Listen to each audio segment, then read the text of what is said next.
Fala Dev, beleza? Mais um vídeo aqui pro canal do YouTube da Rocket City e hoje eu tô querendo falar com você sobre 4 libs que eu pretendo utilizar em praticamente todos os projetos que eu for desenvolver com o Node em 2023 e espero que também você conheça essas bibliotecas para pelo menos ter o prazer de utilizá-las e entender quando utilizar cada uma delas aí no seu projeto, principalmente se você utiliza TypeScript no seu dia a dia para desenvolver suas aplicações back-end. Vai ser um vídeo mais curto, porém cheio de conteúdo, então bora lá pra gente conhecer isso aqui já desde o começo sem enrolação.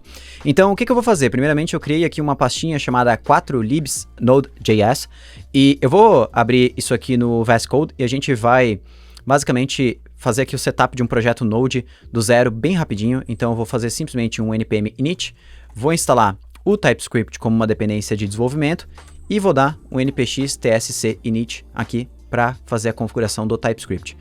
Vou trocar aqui o target para ES 2020, né, já que o Node já suporta features mais recentes do JavaScript, eu não preciso converter o código para uma versão tão antiga. E aqui, se a gente precisar alguma atualização no futuro, a gente mexe.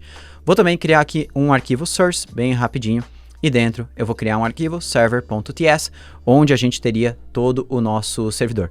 Aqui dentro não preciso colocar nenhum código, não é um ponto aqui agora, né? Eu posso só para colocar algum código TypeScript aqui pra gente visualizar o processo de conversão e que ele roda certinho. Vou criar aqui uma interface user com o nome string age number e eu vou criar uma função aqui, sei lá, function save user to database, que é uma função que a gente recebe um usuário e ele precisa ter este formato aqui e aqui ele vai salvar no banco de dados. Mas aqui, claro que a gente não vai criar a funcionalidade. E aí essas libs que eu quero te apresentar, duas delas, elas são libs para a gente utilizar em ambiente de desenvolvimento, principalmente, né? Na verdade, 3 delas, vai. E uma para a gente utilizar, claro, inclusive para ambiente de produção. A primeira lib que eu quero te mostrar é a biblioteca TSX.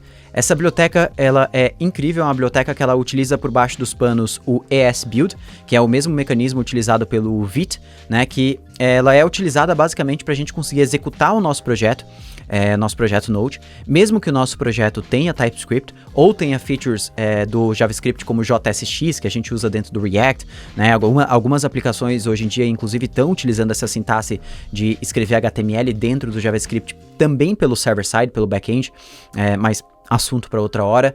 E essa TSX, então, ela permite a gente executar código TypeScript sem precisar fazer uma conversão qualquer. Então, você já deve ter ouvido falar da TS Node, que é uma biblioteca que a gente utilizava, só que a TSX, como ela usa o ESBuild por baixo dos panos, é muito performático, roda super rápido e é super simples, zero configurações.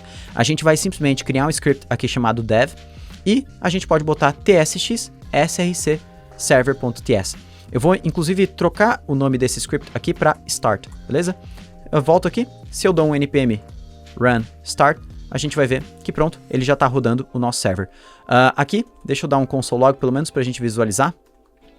Vou dar um console log no user, apenas para a gente visualizar que ele mostrou. Claro, eu tenho que chamar a função, né? Então, save user to database e mandar aqui um usuário, Diego age 28. Só para ele mostrar ali, ó. Name Diego age 28. Show de bola. Então, TSX é a primeira lib que eu queria te mostrar. O bom dessa biblioteca também é que ela tem um modo de watch integrado. Então, basta eu criar um outro script aqui, por exemplo, start dev. E aí a gente vai ter tsx watch src server.ts. E agora pronto, o nosso script aqui já está rodando. Se eu rodar ele com npm start dev, agora ele está rodando em modo watch. Basta eu alterar qualquer coisa, por exemplo, de Diego para Rodrigo, salvo e pronto, ele já rodou automaticamente a nossa aplicação. Então ela substitui basicamente o TS Node Dev, que a gente usava bastante ali para rodar as nossas aplicações Node, não que sejam ferramentas ruins, mas o TSX acaba sendo bem performático. A próxima biblioteca que eu queria te mostrar é o TSUp. O TSUp é uma ferramenta muito legal que também usa o ESBuild por trás, então ESBuild é uma ferramenta que a gente pode ver junto com o SWC lá do Node, do Rust. Duas ferramentas muito utilizadas para processo de build, compilação de de aplicações escritas em JavaScript e TypeScript. A diferença do TSX para o TSUp é que o TSUp ele serve exatamente para o processo de build da nossa aplicação.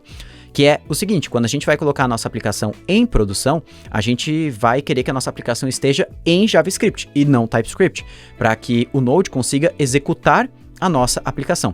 A não ser, né, enquanto a gente ainda não usa o ban ou o Dino, por exemplo, a gente precisa que a nossa aplicação esteja obrigatoriamente em JavaScript para que ela seja executada, até porque o Node não consegue ler código TypeScript, né? Se eu tentar dar Node src server ts, não vai funcionar.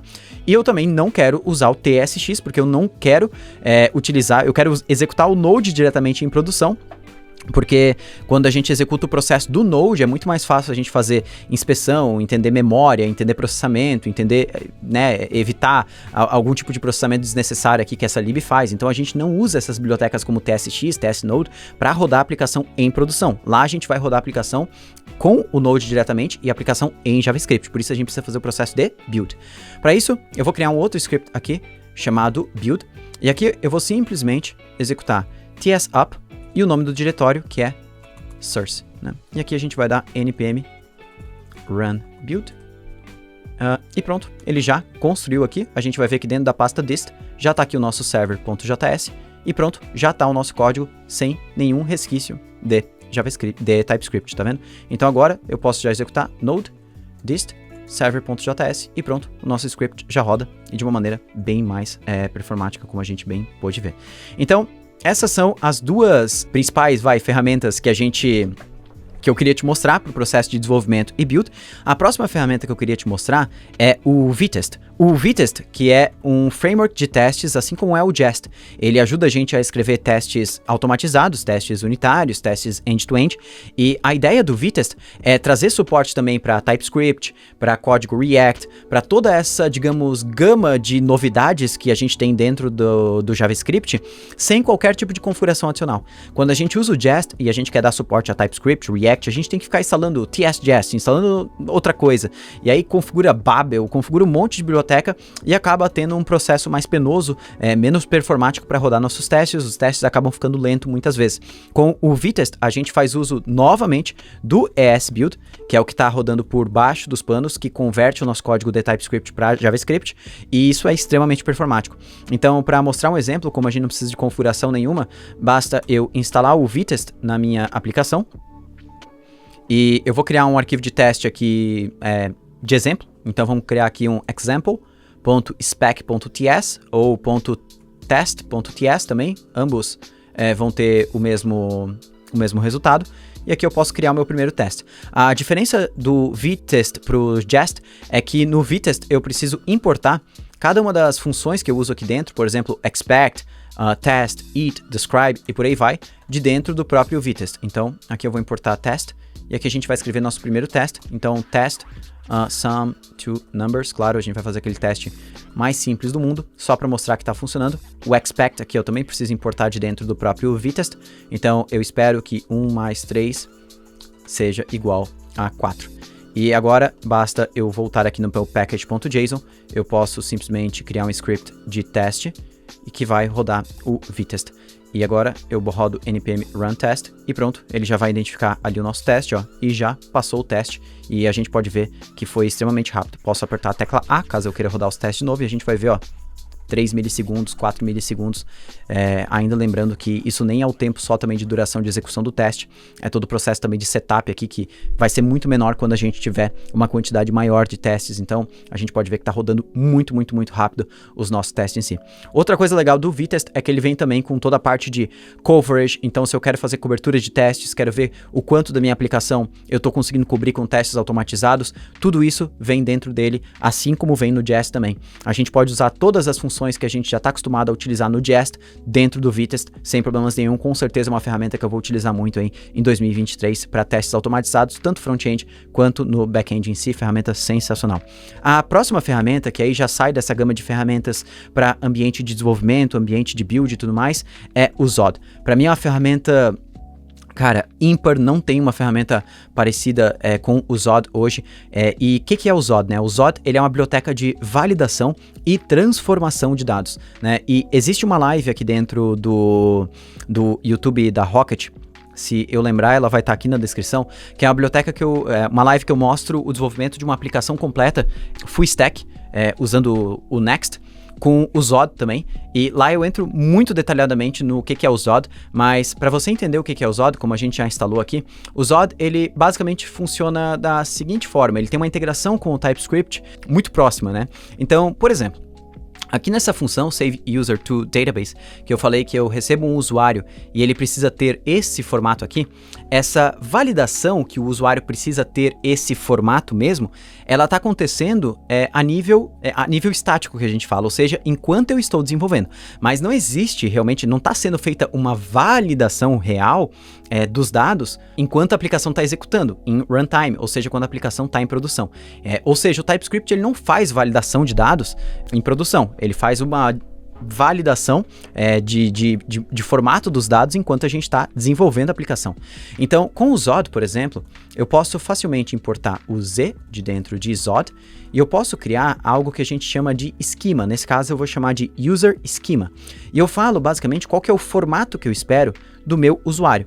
Então, o meu usuário ele precisa ser um objeto, para isso eu uso z.object, e aqui eu posso falar que ele vai ter o nome, que é z.string, e aqui eu posso adicionar mais validações. Então, por exemplo, eu posso falar que o nome ele precisa ter um mínimo de caracteres de 3 caracteres, né? E posso botar uma mensagem de validação, por exemplo, o nome precisa de 3 caracteres, né? Isso aqui é só um exemplo que eu estou dando.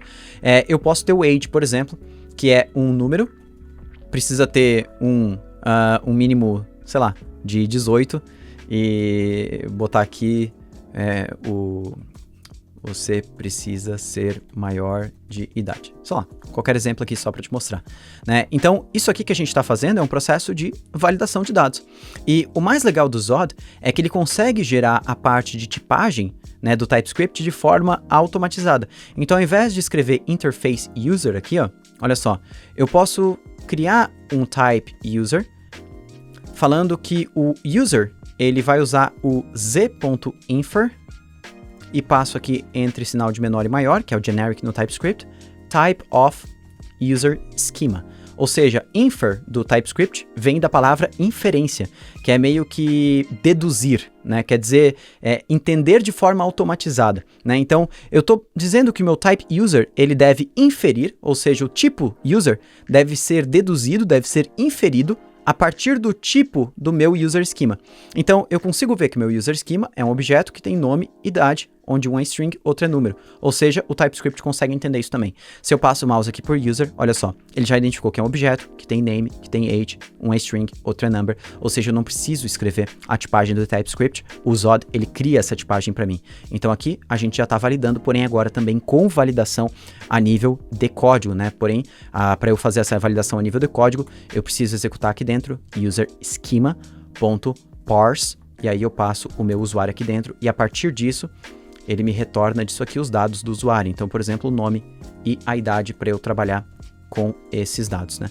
E agora, o bom é que esse método aqui já está fazendo a validação dos dados. Ou seja, se eu passo aqui, por exemplo, uma idade 15, né, que é uma idade menor, salvo e vou tentar executar o meu script com npm run start dev, a gente vai ver que ele vai dar erro, né? Ele já fala aqui, ó, você precisa ser maior de idade. É claro que ele retorna os erros aqui num formato muito maior para a gente conseguir trabalhar com isso também dentro do front-end, mas a gente já pode ver então que ele não deixa o nosso código prosseguir. E a gente tem uma validação de tipos, né, dentro do TypeScript, porém uma validação de dados também. E como eu falei, o Zod ele pode ser utilizado também para transformação de dados, né? Então, por exemplo, se eu coloco aqui que a idade ela agora é correta, 20, né? Então a gente pode ver que agora deu certo, Rodrigo e 20. E imagina que, por exemplo, eu gostaria que todos os nomes dos usuários eles fossem sempre em letra maiúscula, né? Então aqui, ó, no Z no nome, né, onde está z.string, eu vou, por exemplo, botar essa .min aqui embaixo, e eu vou botar aqui embaixo um .transform, que recebe o nome do usuário, e faz um name.to locale uppercase, né, então ele converte o nome para caixa alta. Salve isso aqui agora e pronto, olha só, já mostra Rodrigo em letra caixa alta e a idade 20, e a gente consegue fazer muito mais coisas aqui dentro. É muito legal o poder que a gente tem para trabalhar com o Zod, é uma ferramenta sensacional, tanto em projetos back-end com Node, usando TypeScript, claro, tanto em projetos front-end, principalmente se você está utilizando React, dá para integrar o Zod com o React Hook Form, dá para fazer validações, transformações de dados, fazer muita coisa legal. Então, basicamente o vídeo era esse, um vídeo um pouquinho mais rápido, sobre 4 bibliotecas aí que com certeza eu vou utilizar nos meus projetos, projetos utilizando TypeScript em 2023. Se você gostou dessas bibliotecas, se você já conhecia alguma delas, deixa aqui embaixo nos comentários. Se você não conhecia alguma dessas bibliotecas, deixa aqui embaixo também qual delas você curtiu mais e vai querer utilizar nos seus projetos. E também se tem alguma outra biblioteca que você acha que eu deveria utilizar nos meus projetos em 2023, coloca aí nos comentários e a gente troca uma ideia. Valeu, grande abraço e até o próximo vídeo.